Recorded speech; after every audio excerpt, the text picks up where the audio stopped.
Tout va bien? Tout va bien. Je suis pour le moment. Pas de blessés? Pas de blessés. J'ai croisé ado avec un poche de glace au genou. Ah oui, ils ont toujours un peu de travers. Toujours. Rien de... Bon, toujours une poche. Mais c'est juste une parenthèse. J'ai le souvenir, quand même, moi, joueur, j'ai l'impression que j'avais tous les jours mal quelque part. C'est un peu le genou, c'est un peu la cheville, c'est une béquille.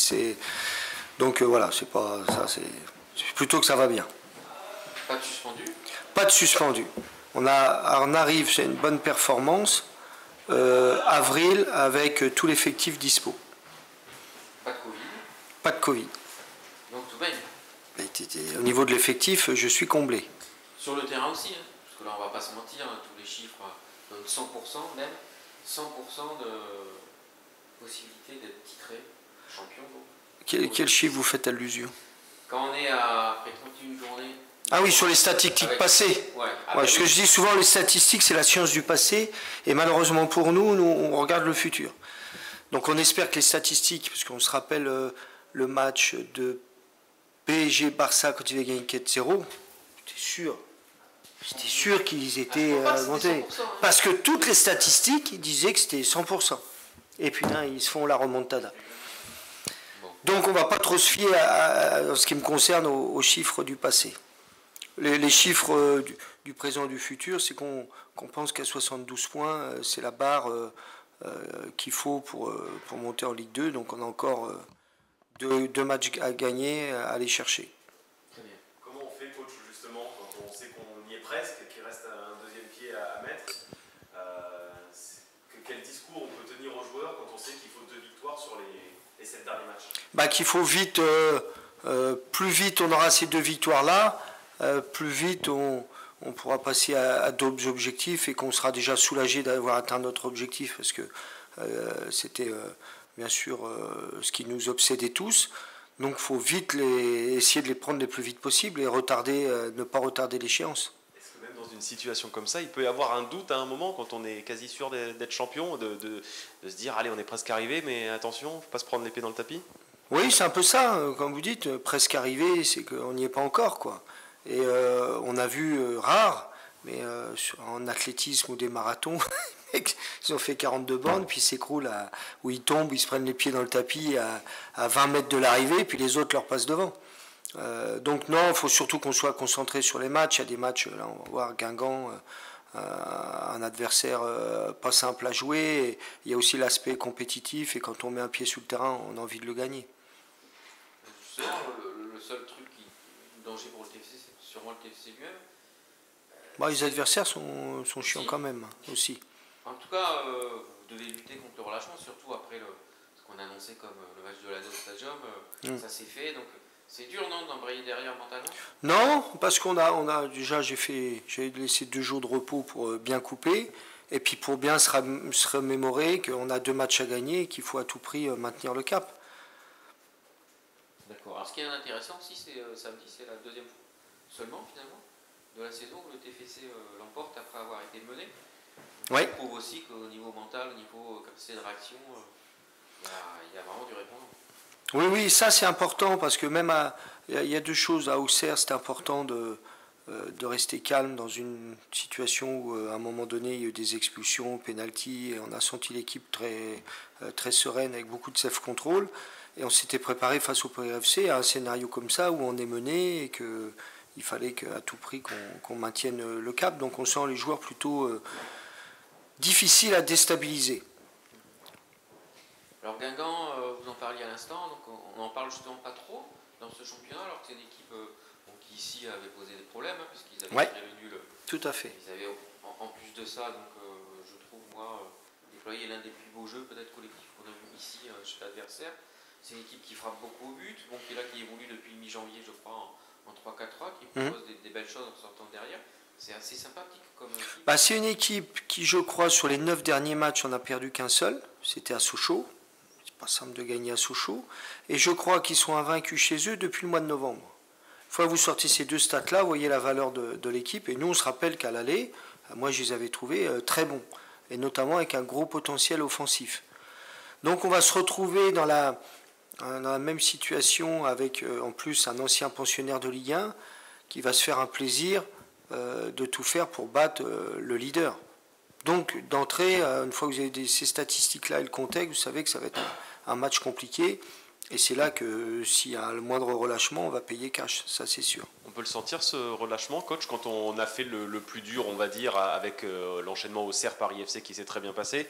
Parce que je sais pas, quand on arrive le lundi à l'entraînement, on sent qu'il faut peut-être serrer un peu plus la vis auprès des joueurs.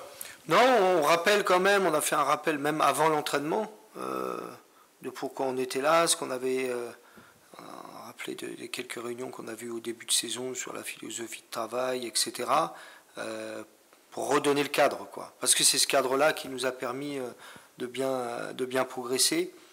Donc c'est vrai qu'on a fait un rappel sur le cadre de l'équipe depuis le début, c'est ça, et qu'il faut qu'on reste dans ce truc-là, quelle que soit la situation. Je reviens à Guingamp au niveau du style de jeu, bon, 3-4-3, je disais, ça aime bien ressortir de derrière, ça a beaucoup de possession de balle. Bon, je ne vais pas dire que ça ressemble au TFC, mais c'est l'une des belles équipes de cette équipe. De toute façon, ils étaient programmés pour monter. Après, comme certaines équipes, comme Caen d'ailleurs, ils ont du retard à l'allumage et après le retard est difficile à récupérer, mais ça fait partie des équipes qui ont le potentiel de monter en Ligue 1. C'est un ancien club de Ligue 1 avec des joueurs qui ont évolué en Ligue 1 ou des très bons joueurs qui ont été, moi, quelques-uns que j'ai eu à Lens. Donc on a un effectif qui est monté pour l'accession. Alors, les événements ont fait qu'ils ne sont pas à l'arrivée, mais sur les 9 matchs depuis la trêve, je trouve qu'ils font un super parcours. Brecht, oui. Très bonne rentrée. Très bonne rentrée de Brecht. Sera titulaire samedi ? C'est possible. C'est une possibilité, comme d'autres. Est-ce que, vous l'aviez déjà dit à l'époque quand il s'est blessé, il serait très utile dans le sprint final. C'est la recrue de fin de saison, on peut dire ça. Oui, c'est un peu ça. C'est vrai que je n'ai pas arrêté de rabâcher à Brecht parce que c'était dur pour lui d'être 2 mois et demi sans activité, de ne pas pouvoir aider l'équipe. En plus, c'est le capitaine. Mais je dis, mais reste calme parce que ta fraîcheur va certainement nous servir sur le sprint final. Et le sprint final, c'est là où souvent on fait les différences. Et j'espère que ça va être le cas. Dans tous les cas, ça a donné... samedi, son entrée a donné un petit peu cette impulsion-là, cette impression-là. Ouais, surtout, moi je trouve au niveau du lien entre les lignes, le milieu et l'attaque, c'est ça un peu le but. Non, oui, je pense qu'il a cette qualité-là d'être sur les 2 phases, et dans le milieu, dans la récupération et dans la préparation, mais aussi dans la finition sur les avant-dernières ou dernières passes, ou voire marquer, parce qu'il est assez adroit. Sa capacité aussi à jouer un jeu combiné. Ouais. Bien sûr, puisque c'est notre philosophie, et dans le jeu combiné, c'est un des joueurs qui performe bien. C'est au début de saison, jusque tant qu'il se blesse finalement, c'est à peu près moite-moite entre faux ailier gauche et milieu de terrain. Ouais. Aujourd'hui, on peut dire qu'il est vraiment... Oui, je pense, dans la mesure où... Ouais. Je pense que son rôle, c'est plus milieu de terrain, mais il est tellement... intelligent qu'on peut l'utiliser partout, donc, mais c'est au milieu, c'est sa position préférentielle. Être champion de France de Ligue 2, Philippe, ça vous intéresse ou il y a simplement la montée qui compte et on s'en moque un peu d'être premier ou deuxième quand on est coach ? En fait, c'est comme vous escaladez une montagne, avant d'arriver en haut, il y a des étapes. Et la première étape, c'est monter. Après la montée, je vous répondrai un peu plus précisément à votre question. Mais avant, non, parce que la première étape, le premier objectif, c'est la montée. Je reviens à Brecht, vous avez parlé de sa fraîcheur, son expérience aussi, évidemment. Ah, bien sûr. Parce que souvent, il peut y avoir la peur de gagner ou la peur de monter. C'est là aussi où vous l'attendez, dans son rôle de cadre ? Oui, alors c'est sûr qu'il a un rôle très important. C'est le joueur plus expérimenté de notre effectif. C'est le plus vieux. Il a à peine 30 ans. Chez nous, 30 ans, vous êtes un vieillard. 25, vous commencez déjà à vieillir. Mais bien sûr, il a ce rôle de liant. Et c'est pour ça qu'à même blessé, qu'à chaque déplacement, il venait avec nous. Il est resté très proche du groupe parce qu'il a toujours des conseils, toujours des petits mots pour soutenir ses copains. Et ce rôle-là est important. Et son expérience, forcément, il la transmet. C'est pour ça aussi que vous l'avez mis capitaine. Oui. Bon, il est rentré, il n'a pas repris le brassard, parce que c'était son cours de jeu. Mais on a vu que de suite, il a beaucoup parlé. Oui, c'est la grande force de Brecht, au-delà d'être un bon joueur, c'est un bon communicant, il est très soucieux de l'équipe, de ses partenaires, donc sa communication est importante parce que nous on les guide, mais après sur le terrain il nous faut des relais et Brecht en fait partie. Il y a eu en première mi-temps, je trouve, même au début de seconde, Paris a peut-être dominé l'entrejeu. Est-ce que c'est votre avis? Est-ce que... Non, en regardant le match, non. Non, ils ont eu quelques phases où ils ont bien ressorti le ballon, mais dans l'ensemble, sur la première mi-temps, on a quand même la main mise, on presse bien. Ils ont 2-3 sorties de balles intéressantes, mais sur 45 minutes, c'est plutôt nous qui avons eu le ballon. Mais ils étaient adroits lorsqu'ils sortaient en contre, quand il y avait des espaces. Mais c'était une bonne équipe et on le savait avant de les jouer. Spirik, ça n'a pas manqué quand même au niveau de l'impact? Ah, c'est un joueur important, même au niveau de la conservation, parce que Moussa n'est pas un spécialiste du poste, même s'il nous aide beaucoup à tous les postes, et c'est mon couteau suisse. Mais Stein est vraiment le spécialiste du 4-3-3, avec sa place devant la défense, ou pour la récupération de balles, et puis pour les sorties de balles aussi. Donc c'est sûr que c'est un élément important. Après, on voit que quand Branco loupe des choses, même quand il loupe des choses, ça se retourne en passe décisive presque. Donc c'est aussi un signe, ça que... Ouais, c'est un signe, mais vous savez, c'est vrai que mon ami collègue Thierry disait il a loupé son truc. Bon, sur le but qu'il marque, ils ne sont pas malheureux non plus. Hein. On a fait 2 cadeaux. Donc ça fait partie du jeu.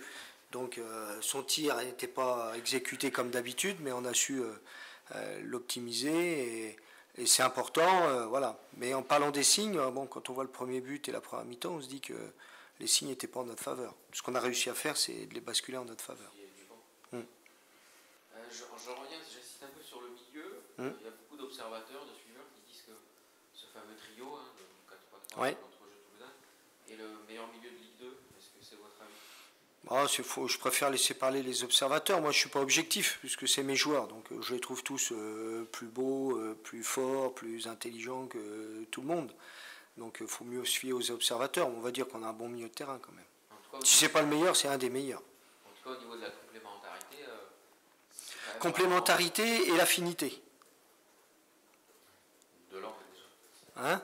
Affinité de langue, forcément. De langue et de jeu, parce que je vais citer que j'ai eu lundi Reynald Nouex, il me disait toujours, un joueur de foot, un très bon joueur, ça vaut cher. Mais la relation entre 2 joueurs, ça n'a pas de prix. Et ça ne s'achète pas. Et c'est des choses qu'ils ont eux. Alors nous, on essaye de le développer à l'entraînement. Mais des fois, on voit bien qu'il y a, mettons, un Anto Rasmus, pourquoi ils s'entendent bien, ils ne parlent pas la même langue, il y a un Danois, il y a un Toulousain, ça fait que 6-7 mois qu'ils jouent ensemble. Mais il y a des fois cette relation-là qui est intéressante pour un entraîneur parce qu'elle est naturelle, on ne sait pas pourquoi, et ça donne un vrai plus-value à l'équipe. D'autres questions? J'ai une dernière question, Philippe. La bonne forme du TFC, elle se ressent aussi côté marketing, merchandising du club. Il y a un énorme engouement aussi. Qu'on voit à la boutique du stade le samedi, par exemple. Vous participez grandement, bien sûr, à la reconstruction un peu du club depuis un an.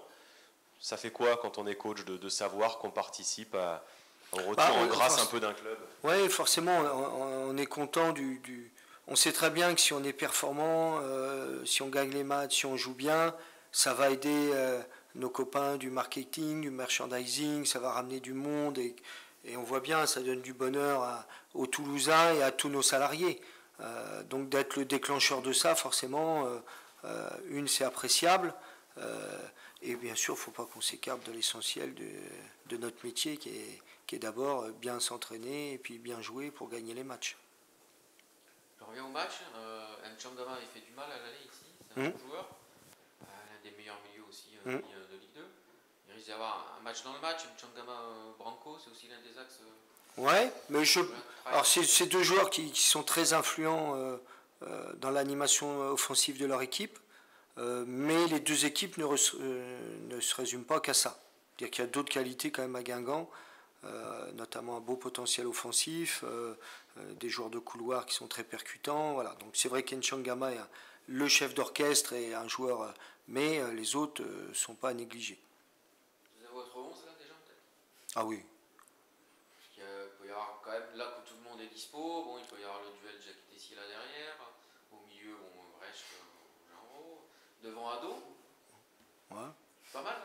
Ouais, vous avez bien résumé en fait. Donc ça, c'est tranché. Hein? C'est déjà tranché. Ça, c'est déjà tranché.